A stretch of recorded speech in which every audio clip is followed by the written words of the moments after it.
Halo Sobat Cuan, kembali lagi bersama kami di Talk About Cuan. Podcast yang akan membahas tentang isu-isu keuangan di sekitar masyarakat. Baru-baru ini ada fenomena yang menggegerkan masyarakat dan banyak merugikan banyak pihak, yaitu pinjol alias pinjaman online. Bersama kita hari ini ada 4 narasumber yang akan memberikan sudut pandang yang berbeda. Nah, di sebelah kanan saya ini ada Ibu Dwi Setiani dari OJK. Dan ada Ibu Aulia, seorang psikolog. Nah, sebelah kiri saya ada Bapak Dwi Ilham, ini adalah pakar ekonomi digital. Dan ada Ibu Ella Safitri, korban dari pinjam online yang akan menceritakan kisahnya dan berbagi untuk masyarakat agar terhindar dari pinjam online. Selamat datang semuanya. Bersama saya Edi sebagai host di sini, langsung aja kita mulai. Ibu Dwi Setiani, sebagai perwakilan dari OJK, kenapa sih pinjol ini jadi masalah yang besar? Baik, terima kasih. Jadi, fenomena ini tumbuh dengan cepat karena 2 hal utama. Yang pertama adalah kemudahan akses dan yang kedua adalah kebutuhan mendesak. Banyak masyarakat kita, terutama yang tinggal di daerah yang tidak terjangkau oleh perbankan, membutuhkan dana yang cepat. Pinjol, baik yang legal maupun ilegal, merekalah yang menawarkan solusi instan. Tapi kenapa banyak yang terjerat pinjol ilegal? Itu karena kurangnya literasi keuangan dan digital. Masyarakat tidak bisa membedakan mana yang legal dan mana yang ilegal. Mereka tergiur dengan proses yang cepat tanpa memverifikasi legalitasnya di OJK. Jadi edukasi itu kuncinya ya, Bu? Ya, betul. Hingga Mei 2024, Satgas Pasti telah memblokir lebih dari 9.800 entitas pinjol ilegal sejak 2017.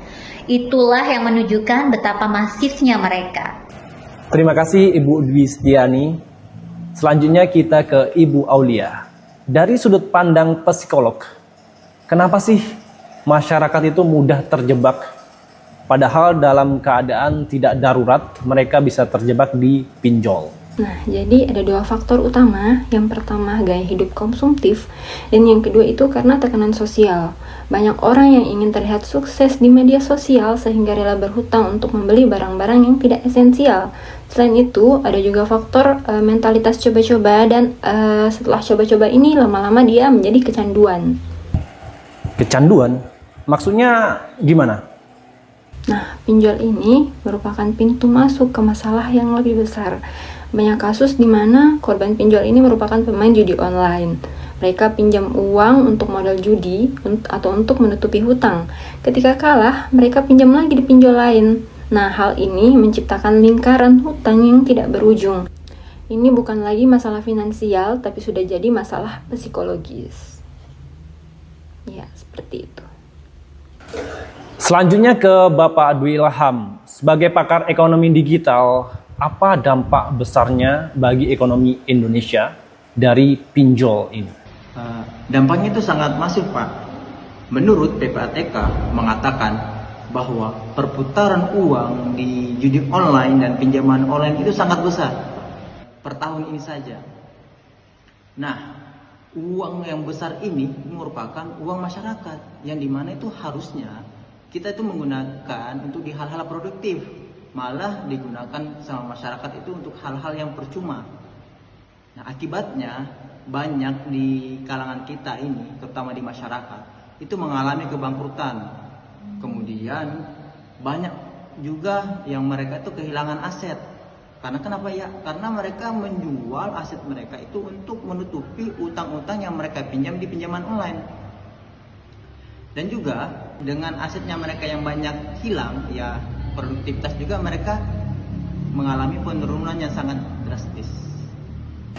Baik, Ibu Ella Safitri, sebagai korban dari pinjol ini, boleh ceritakan pengalaman Anda, mengapa Anda bisa terjebak di pinjol ini? Iya Pak, gini, Awalnya tuh kan saya pinjam uang 1 juta buat berobat anak saya. Prosesnya itu sangat cepat, Pak, nggak sampai 5 menit, uangnya udah cair.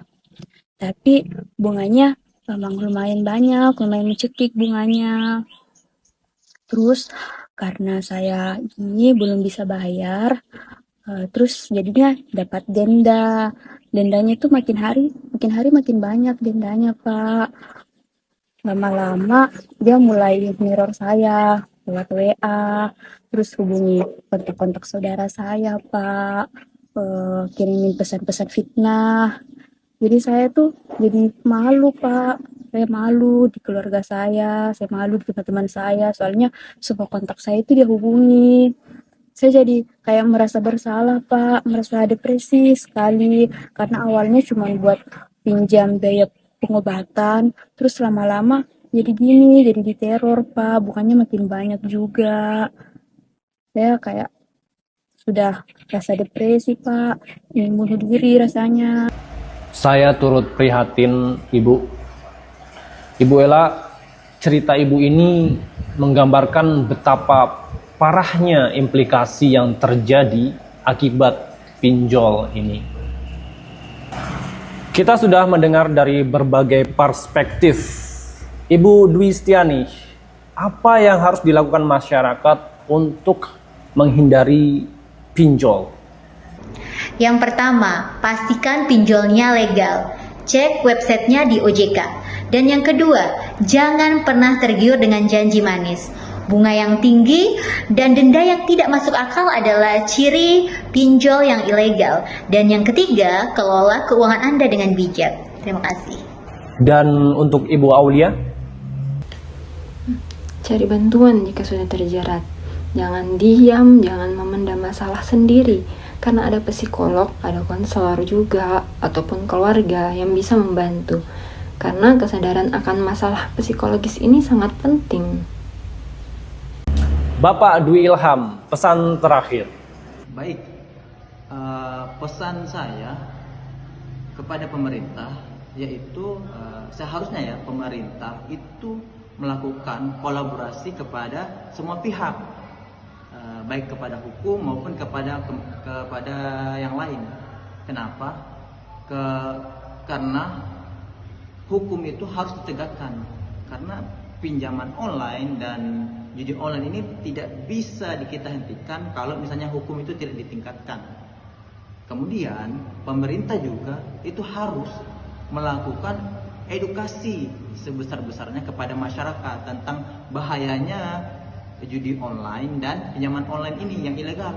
Kemudian yang paling terakhir ya, kita juga sebagai ASN itu seharusnya menjadi agen literasi keuangan kepada masyarakat kita, terutama ke keluarga kita itu sendiri. Kenapa ya? Siapa lagi yang mau mengedukasi kalau bukan kita di keluarga kita ini? Sehingga kedepannya keluarga kita atau masyarakat kita itu lebih melek terhadap hal-hal yang negatif ini. Terima kasih. Ibu Ella, terima kasih sudah berani berbagi. Kisah Ibu ini sangat bermanfaat untuk masyarakat Indonesia agar terhindar yang namanya pinjol alias pinjam online.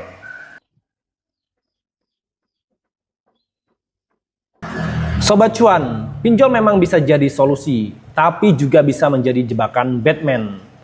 Pahami resikonya, mari kita atur keuangan kita dengan bijak, jangan sampai tergoda dan terjerumus di pinjol. Mari kita ciptakan keuangan dan finansial yang sehat untuk Indonesia. Pokoknya kalau bisa bebas dari pinjol. Terima kasih, sampai jumpa di podcast selanjutnya.